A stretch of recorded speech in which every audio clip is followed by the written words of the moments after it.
bane. Dawaan fudhanne? Dawaan lee fudheera. Dhufee bakka taa'ee ol hin ka'u sirriin barbaadaa jira. Kottaa baanee dhimma wayii jira jaarsummaa sana dhannee dhufnaa kottaa.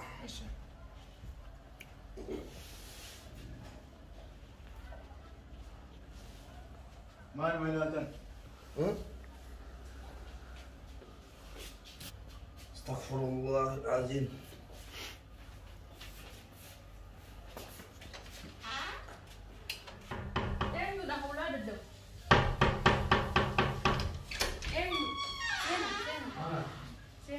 Akam. Hayala. Saatuko. Akam. Hayala. Jirta. Akam.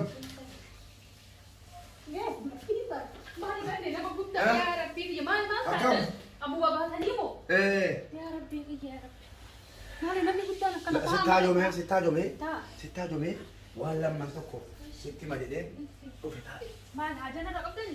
Maaliif maanatti nimiraaleen dhuftanii baatanii mi maal? Abbaa kee bakka jaarsummaa sanaan illee isatu jaarsummaa dubbataa dhimma wayii qaba jedheen jala deebi'ee dhufe. Sigare dhimma guddaa qaba jedheen jala deebi'ee dhufe waan ta'eef dhimma kana dhimmi kun waan anaaf si'i gidduutti dhumudha. Anaaf isin jidduu? Sigalte jirti. Amma caaltu. Abbi caaltu si haa godhu. Amiin. Caaltu ta'e. Haadumee sitti dhufe. Haajaan suni iccitiidha. Iccitiin sun immoo anaaf si'i gidduudhaa baanaan lubbuu abbaa keetiitti deema. Maaliif sababni yoo? Akkas jechuun gaariidha. Caaltu. Ani ni beektaa miti abbaan keetii fi namichi Gabree jedhan sun dhiiga walirraa qabu. Dhiiga walirraa qabu akkuma haatu beektu obboleessa akaakayyuu keetii kan ajjeese Gabree kana. Abbaan kee immoo dhiiga sana kafalachuuf jecha akaakayyuu koo kan ajjeese Gabreedha. Sanaaf ilmoo isaa ajjeesuu qaba jedhee ananatti dennee na fuudhee bahee ilmoo isaa shubbuxiidhaan mataa keessa ta'e mataa irraa buuse. Waan kana ati ijoolleedhaa quba qabdu waan hoggaa 16 hadhaan sitti himaa jira. Hoggaa 16 ga'eera isaan kun. Iccitii kanallee nama biraatti dhimne sitti himaa jira. Abbaan kee wanjala kana hojjeteetu jiru sana booddee mana murteetti dhiyaatee ragaan itti dhabame ani illee jechuudha jireenya kootti murteessee in ragaan bo'u in argine ijji koo qabamu jedheen mormee abbaa kee si hambise. Isintu na hambise? Anatu si hambisee galatarraa dhaggeeffadhu. Barammaa galanni kiisha galaan jiru waan ta'eef haga dhumaatti na dhaggeeffadhu malee nan galateeffate. Sana booddee akkanaan jaalala abbaa keetii qabu ibseefi utuu teenyu amma jaalalli keenya itti fufee jira. Akka jaalalli keenya immoo ilmoo keenyatti darbuudhaaf waan ta'e yaadee rakkoon qabu. Ayyee sodaatin. Amma waan sana yaadee akkamitti jaalalli kootiif jaalalli maatii isaa walitti fufaa akka jedhu yaadee ati daa'ima hoggaa 3 turte. Yeroo sana. Amma hoggaa 19. Sigalee yeroo wanni kun raawwatu hoggaa 3. Wanna kana firummaa keenya kana akkamittiin cimsaa jedhee osoo yaadu wanni ta'e mataa keessa na gale. Haa ta'u waan hoggaa 16 keessatti ukkaanfamee taa'ee jira. Himachuun dhufe abbaa kee gadi baase. Amma otoo dhaqee poolis xaabiyaatti dhaqee waajjira poolisiitti. Abbaan caaltuu yookaan immoo abbaan garoo ilmoo Gabree ajjeeseera jedhee yoo ragaatti ba'e abbaan kee mana hidhaatti shame. Sana gochuun hin barbaanne. Maaliif mucaa kanatti rakkoo koo himadhee mucaan kunis na hubannee jedhee dhufe. Kanaafuu na hubachuu dandeessaa sitti himu. Natti marakkoon qabu wanni furmaata hin qabne jiru. Ayyee. Waan danda'oo ta'e. Ayyee. Amma barumsi kunis waa tokko faayidaa siin qabu. Dhageessee barnoonni kun faayidaa siin qabu. Intalli abbaa tamaam barattee oggaa 19 liif walakkaa barattee wanna tokko faayidaa dhabdee dhiiftee biyya Arabaa Kwaataarii jirti. Intalli ishee Maammadar barattee dadhabdee eessa jirti? Dubaayii jirti. Intalli jara maali gaashee Fiqaaduu eessa jirti? Suudaanirraa Liibiyaan deema jettee Liibiyaatti shiftaan qabee amata 8 gudeedaa ture itti taphataa ture maallaqni kadhatamee irraa kafalamee achii ba'uu hin dandeenye duute carraan sun si mudachuun fedhu. Saniifuu maal haa ta'u jedhu? Nattee humtee jennaan. Dhageessa? Isinuma kanatti moo? Isin naan hin jedhin. Maa isin hiriyaa abbaa kiyyaati? Hiriyaa abbaa keetii ta'uun koo umriidhaan otoo hin ta'in sammuu kootiin.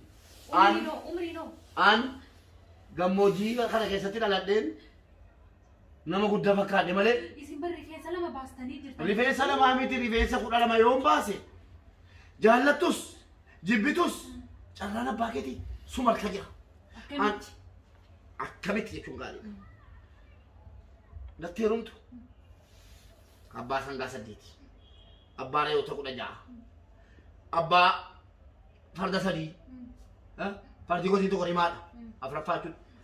Abbaa gaangee 2 abbaa mana citaa 5 abbaa lafa hektaara 11 taatee giistii taatee bashannantee hojjettuu sii fidee aannan kan ilmitu aannan dhuddee wanna tokko wanna hojjetu jiru teessee ilmaanuma ambassaa gosii keetii kana jechuudha. Dhageessaa naadeessee jiraachuu qofa. Sii galee? Akkana yaaddan jechuudha. Akkasii yaadni keessan kana. Yoo yaada kanarraa achan gora jetti abbaa keetti kam hidhaa murteesse mana murtee osoo hin taane intala isaa caaltuutu abbaatti murteesse jechuudha. Kana yaadni koo deebii kee gabaabsiitti otoo abbaan kennuufin deemaa asii kaanaan waajjira poolisiin deema. Fixattanii? Fixadhe. Akkuma isin dhageeffadhee na dhageeffadha. Isin kun nama guddaadhaami? Nama guddaadha bara. Yaaboo nama guddaadhaan hin jedhin. Guddina rabbii namaa kan hin jibbina. Waan rabbii namaa kan hin jibbina. Maal jenna namni isin nama guddaa hiriyaa abbaa kiyyaati. An akkasittiin isin beeku. Isin galtee? Baay'ee. Ijoolleen dhalaan biyya alaa deemtee kuun hidhamee kuun maal ta'e jechaadha. Akkas ta'an bar ummatuma keenya warruma baadiyyaarra dhalatanirra magaalaa galaniitiin barumsa osoo isaan barachaa jiranii fuudhanii yookaan heerumsiisanii waa meeqa godhaaran. Isin immoo akka an guddadhee baradhee bakka guddaa gahee boru yoo isin dhibamta yookaan waan tokko taatan fakkeenya yoo waan doktora ta'e isin yaala ijoollee teessa yaala haadha teessa yaala isin osoo wanni akkanaa jiru ijoollee Adamma barattee nama taatee doktora taatee rabbina fayyisin. Ati barattee doktora taatee ana marfee biti wama tokkoon dhalaala rabbina fayyisin. Ilmaan koos rabbi fayyisin. Taa'ee nurra asa kanaatti meeti. Abaaree si balleessa. Nattee heerumu. Abaarii keessa natti qabatu baraan waan balleessinee bara waan jiru qofa isinitti mutu jira. Baradhee doktora ta'e ilmaan keessa si yaalee an taa'eedhuma si eega. Eenyu baratee doktora ta'e? Hundi ta'eera. Eenyu barate? Mana yaalaa feetan dhaqaalaa lamee hin jira gizii ammaa baay'inaan akka jirutti shamarran. Akkuma keetii kana eeruma didanii dhageessa. Akkuma keetii kana eeruma didanii dhageessa. Biyya alaa kan ba'an dhageenya hojii jira. Dhageessee? Maal hojiin isaanii? Maal dhageessu? Mana Arabaa dalagu. Badiidha dalagachuudha barsa maallaqa qaba jireenya ofii jijjiiru rakkoo maalii qaba? Egaa. Amma haasaa dheeraan barbaadu. Natti heerumu abbaa kee hidhaarraa hambisuu umrii isaa dhumatee jira. Si galee mana hidhaa gallaan hoggaa fuudhee hidhamee du'eera. Yoo gosa laga inta xumuraan ishee danda'amti. Dhageessaa. Akkuma keetii kana in heerumu zarraaf jedhanii biyya alaa ba'anii birrii 200 birrii 300 mana namaa xalagu biyyatti galuu dadhabanii kan jari taa'aa jiranuuf kanaafi. Dhageessaa. Xumurri kee biyya alaa ba'uun heerumtee bashannantee jiraachuun si hawwe. Diddus an amma dhaqeen akka abbaan kee ilmoo gabilee sana ajjeesee ture ragaatti ba'een abbaa keessiisa. Siitee moo siin taane? Dhaggeeffadha amma walii galla. Ayyee walii galuun Akkuma gaari. isin dhaggeeffadhe na dhaggeeffadha. Isin hiriyaa abbaa kiyyaatti isin jedhee darburatti illee. Ani tun mucayyoo xiqqoodha na beeytan. Gizeen duraa na beeytan. Nama ganaa baratee bakka guddaa qaba. Maatii kiyyaa fi nama biyya kiyya namna boodaan dhufu tajaajiluu barbaada. Kunuunsa kiyya fixee yookaan doktora ta'ee qulqulleessitus ta'e waan ta'e hojii ta'ee uummata kiyya kan rakkoo keessa jiru rakkoo keessaa baasuu barbaada malee umrii ijoollummaa kanaan qacalitti heerumee haadha ilmoo ta'ee idduuba deebi'eetiin sammuu kiyya gara duubaa deebisuu barbaada. Isin immoo sababa ani isin diidee jecha abbaa kiyya rakkoo keessa yoo seensisan hin ta'u.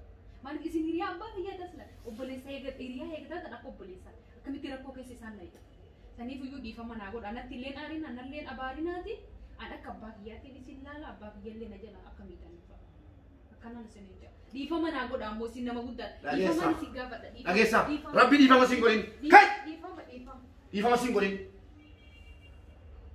golfaatti boo'i ana abbaa macatti yoo ta'e maaltu bada maaltu bada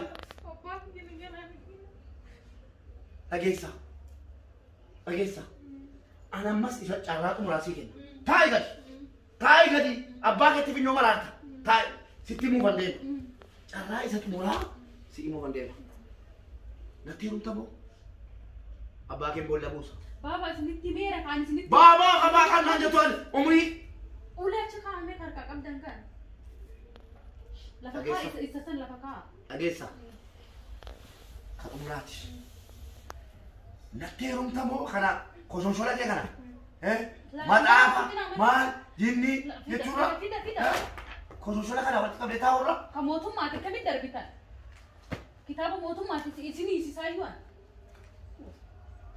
amma wala si deemu nageessu wallaaluma si taphataa jira sin gorsa sin guddisa dhageessa natti heerumtee jiraatta moo isinitti neerma hiriyaa abbaa kiyyaatti bakka hidha waan feetan godha bakka akkas feete bakka Dia mau tidak apa kaya beli-beli wa mau. Dia mau bakal apa? Sejarah salbat atau? Bakal dia. Ayye. Salbat akan apa? Boleh tanya kak. Bakal dia. Salbat atau apa? apa? Mundur. Mundur. Ayye. Dia mah. Ayye. Dia mah bakal. Ayye.